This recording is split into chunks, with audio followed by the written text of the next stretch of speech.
Viernes, 20 de junio de 2025. Materia familiar.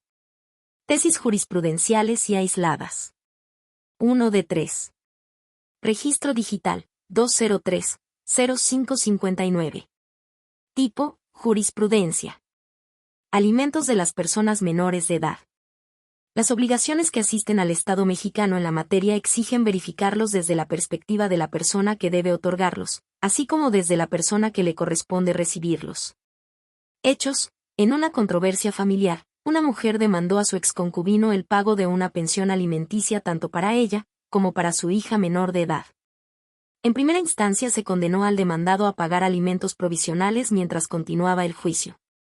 Paralelamente, el padre promovió un juicio ordinario civil en el que reclamó la terminación del contrato verbal de comodato celebrado con la actora respecto del inmueble en el que habitaba con su hija y pidió su desocupación y entrega. Esta acción se declaró improcedente, pero en segunda instancia la sentencia se revocó y se determinó que la demandada debía entregar el inmueble. Esta última promovió un juicio de amparo y argumentó que la sentencia vulneraba el interés superior de la infancia y los derechos alimenticios de su hija. El Tribunal Colegiado de Circuito negó el amparo, pues determinó que no existía relación entre el derecho de alimentos, habitación, de la persona menor de edad con el derecho de propiedad del actor. Criterio jurídico. La primera sala de la Suprema Corte de Justicia de la Nación determina que la materialización del derecho de alimentos previsto en los artículos 4. Constitucional y 11 del Pacto Internacional de Derechos Económicos, Sociales y Culturales debe verificarse desde dos perspectivas: como obligación de la persona a la que toca otorgarlos y como derecho de la persona a la que corresponde recibirlos. Ambas permeadas por el orden público y el interés social, el principio de proporcionalidad y tendientes a garantizar y hacer efectivo el derecho de acceso a un nivel de vida adecuado. Justificación. Desde la perspectiva de la obligación alimentaria, el Estado mexicano tiene el deber de vigilar que entre las personas que se deben esta prestación se procuren los medios y recursos suficientes cuando alguna de las personas que integran el grupo familiar carezca de los mismos y se encuentre en la imposibilidad real de obtenerlos. Además, debe implementar todas las medidas apropiadas para asegurar que el cumplimiento de dicha obligación satisfaga integralmente el derecho a recibirlos, por lo cual se actualiza un deber reforzado que vincula al Estado para verificar que el derecho sustantivo se satisfaga y garantice de forma integral y efectiva. Este deber reforzado exige enfocarse a satisfacer y garantizar los alimentos desde la perspectiva del derecho de quien los requiere y siempre de forma congruente con su objeto: asegurar que la persona menor de edad nazca, crezca y se desarrolle digna y adecuadamente, con las condiciones materiales necesarias para tal efecto. El derecho de alimentos no se limita a cubrir la alimentación entendida como la comida o las provisiones para nutrir a la persona, sino que implica incorporar todos aquellos factores y elementos que tiendan a procurar el desarrollo digno e integral de la niña, niño o adolescente, como son salud, educación, vestido, recreación, atención médica, cuidado, crianza o formación e instrucción y habitación, entre otros. Pues la satisfacción del derecho dependerá de las circunstancias fácticas y contextuales de cada caso concreto. Primera sala. 2 de 3. Registro digital, 203-0569. Tipo, jurisprudencia. Convenio de divorcio. Requisitos que debe colmar para satisfacer la exigencia de no contravenir disposiciones legales. Legislación del Estado de Puebla. Hechos: una mujer promovió juicio de divorcio incausado.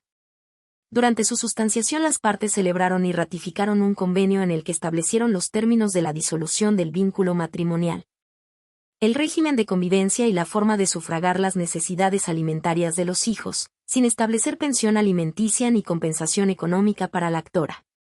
El juez lo aprobó y lo declaró cosa juzgada. La actora interpuso recurso de apelación para inconformarse sobre las cláusulas relativas a la pensión compensatoria y a la compensación económica, sobre la base de que se dedicó preponderantemente al cuidado del hogar y de los hijos. El Tribunal de Alzada lo declaró fundado y decidió no aprobar esas cláusulas.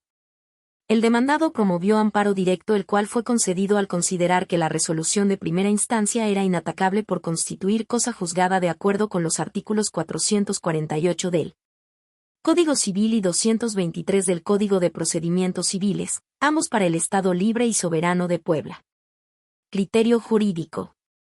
La primera sala de la Suprema Corte de Justicia de la Nación determina que un convenio de divorcio es susceptible de aprobarse por no contravenir disposiciones legales cuando satisface los requisitos siguientes. Y aborda expresamente todos los supuestos establecidos en el artículo 443 del Código Civil para el Estado Libre y Soberano de Puebla. 2. No vulnera ni menoscabe los derechos de las hijas o los hijos, en términos del artículo 446 del propio ordenamiento. 3. No contiene cláusulas que reproducen relaciones de poder ni asimetrías en la negociación entre las partes por razones de género, que tengan un impacto en las estipulaciones acordadas. Y 4. Las partes hayan contado con pleno conocimiento de los alcances del convenio, y dispuesto de toda la información respecto de los bienes que puedan ser objeto de compensación, y que su voluntad al convenir haya estado libre de vicios. Justificación. El artículo 677 del Código de Procedimientos Civiles mencionado establece que los procedimientos en materia familiar son de orden público, por lo que dentro de sus disposiciones se encuentra el deber de procurar que las partes alcancen acuerdos sin afectar derechos irrenunciables. Asimismo, los artículos 195, fracción 7 y 204, fracción 14, de ese código prevén la posibilidad de celebrar convenios como parte del procedimiento de divorcio, imponiendo a cada parte la carga de presentar su propuesta. Además, el convenio derivado del procedimiento de divorcio posee características distintivas frente a los convenios judiciales en otros procedimientos, ya que regula a. Las consecuencias inherentes a la disolución del vínculo matrimonial, tales como las obligaciones alimentarias, b. La guarda y custodia de los hijos, c. La administración de los bienes en caso de sociedad conyugal, y d. La compensación económica cuando el matrimonio se celebró bajo el régimen patrimonial de separación de bienes. Por tanto, la revisión judicial de la resolución que aprueba dicho convenio es fundamental, pues debe verificarse con base en los lineamientos señalados que no vulnere los derechos de las personas involucradas. Primera Sala. 3 de 3. Registro Digital, 203-0575. Tipo, jurisprudencia. Derecho de alimentos, habitación, de las personas menores de edad. En un juicio civil, determinación de contrato de comodato debe resolverse con perspectiva de infancia cuando el actor es el obligado alimentario y padre del niño o de la niña que habita el bien inmueble en controversia. Hechos: en una controversia familiar, una mujer demandó a su exconcubino el pago de una pensión alimenticia tanto para ella, como para su hija menor de edad. En primera instancia se condenó al demandado a pagar alimentos provisionales mientras continuaba el juicio. Paralelamente, el padre promovió un juicio ordinario civil en el que reclamó la terminación del contrato verbal de comodato celebrado con la actora respecto del inmueble en el que habitaba con su hija y pidió su desocupación y entrega. Esta acción se declaró improcedente, pero en segunda instancia la sentencia se revocó y se determinó que la demandada debía entregar el inmueble. Esta última promovió un juicio de amparo y argumentó que la sentencia vulneraba el interés superior de la infancia y los derechos alimenticios de su hija. El Tribunal Colegiado de Circuito negó el amparo, pues determinó que no existía relación entre el derecho de alimentos, habitación, de la persona menor de edad con el derecho de propiedad del actor. Criterio jurídico. La primera sala de la Suprema Corte de Justicia de la Nación determina que en un juicio civil en el que se reclama la terminación de un contrato de comodato, debe emitirse una resolución con perspectiva de infancia y conforme al interés superior de la niñez. Cuando el actor es el obligado alimentario y padre de la persona menor de edad que habita el bien inmueble en controversia, con la finalidad de que se tome en cuenta el posible impacto que puede causar en la obligación alimentaria y el derecho de habitación de la niña. Justificación. En la resolución de la que derivó la jurisprudencia 1A/J 21/2021, 11ª, de rubro, derecho de alimentos, habitación de las personas menores de edad. Es distinto del derecho de uso que sus progenitores defienden en un juicio de terminación de contrato de comodato respecto del inmueble donde habitan. Por lo que en dicho juicio no procede analizar el asunto a la luz del interés superior de la infancia. Esta primera sala determinó que el derecho de alimentos de las hijas o hijos menores de edad que comprende la habitación es distinto del derecho de uso que sus padres, que como partes en el proceso defienden en un juicio de terminación de contrato de comodato, por lo que en estos casos la autoridad jurisdiccional no se encuentra constreñida a realizar ningún pronunciamiento sobre el impacto de la determinación en el interés superior de la infancia, ya que no existe disputa respecto de los derechos de niñas, niños o adolescentes.